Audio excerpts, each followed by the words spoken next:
কখনো আল্লাহর কাছে কিছু চাইলে দোয়াটা এইভাবে করবেন, আল্লাহ আমাকে একটা ঘর দাও, এটা বললেন না।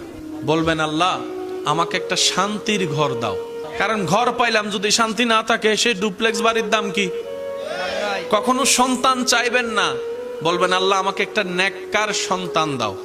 কখনো চাকরি ব্যবসা খুঁজবেন না, বলবেন আল্লাহ আমাকে হালাল রুজি অর্জনের একটা রাস্তা করে দাও। কারণ আপনার যদি সন্তান সন্ত্রাস হয়ে বসে, বাপদাদা 14 গোষ্ঠীর ইজ্জত, এই সন্তান হওয়ার চাইতো। আমি কি বুঝাতে পারছি কথা? এবার দেখেন আল্লাহ এমন দয়াবান, যারা নামাজ পড়ে তাদেরকেও দেয়, যারা নামাজ পড়ে না তাদেরকেও দেয়। কিন্তু দুই দেওয়ার মধ্যে পার্থক্য আছে। যারা আল্লাহ শুকরিয়া করে তাদেরকে আল্লাহ বাড়িয়ে দেয় এবং পরকালের সওয়াবও দেয়। এটা সবাই পায়? এটা সবাই পায়? তো এমন একজন